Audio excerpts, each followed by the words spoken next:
Okay, so 3 different survey types. These are some of the macroinvertebrates that Atsuko found. One of the big ones you saw back there is the collector urchin, Trinustes gratilla. And this is probably, we're guessing, one of the bigger herbivores around there because it does eat algae, we know that for sure, but how much of the Halimeda it's eating is unclear. But there's also some other urchins that are around there as well.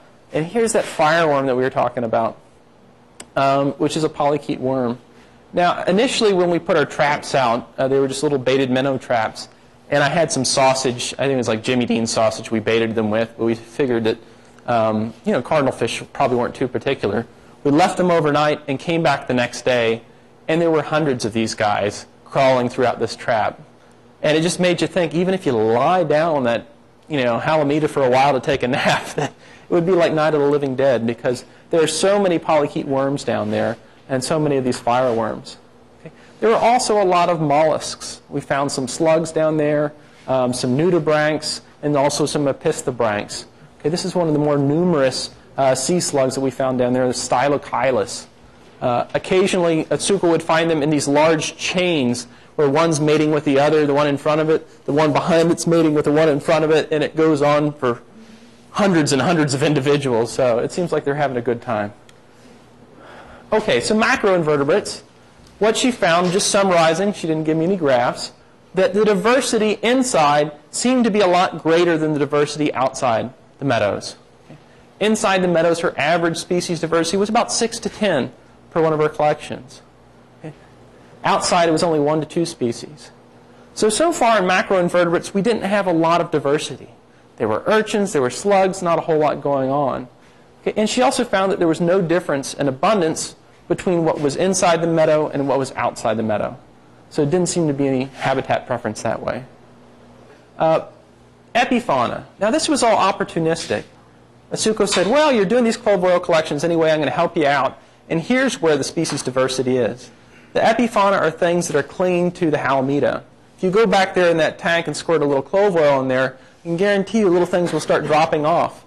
So she found that only in a few collections, she found 23 species, only 3 of which were found with visual surveys. So this anesthetic technique is really powerful in detecting cryptic species that you normally wouldn't see with the naked eye. Of these, 9 species were mollusks. Okay, slugs, things like snails and stuff like that. Really small ones, though. Crustaceans, there was lots of shrimp, amphipods, copepods, lots of polychaetes, and also 5 species from other groups. Okay, so there's a lot of diversity just in these small cryptic things that were clinging to the top of the algae. And again, only 3 of these were seen by other methods. Okay. These are probably a lot of what the fish are grazing on down there, the things that are clinging to the outside of the Halimeda. In fauna, now this was stuff that was buried in the sediments. Okay, 85% of what she found down there was in one of these 3 categories. The nematodes are flatworms. Crustaceans, again, shrimp and amphipods, and then polychaete segmented worms. So everything in the sediment, majority of them were categorized into these 3 categories. Okay. There wasn't any difference in abundances inside and outside, except for with polychaetes. Polychaete abundance and also diversity was higher inside the vegetation than it was outside. So the worms themselves seem to be following a different type of trend.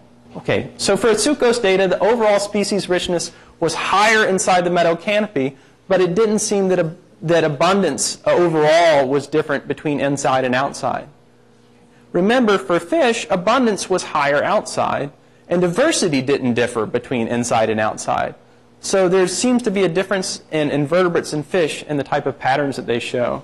Okay, and again, the epifauna survey showed the possibility that these small organisms may contribute a large amount of the biodiversity down there. And if we just go around counting what we can see visually, we're actually going to underestimate what's there.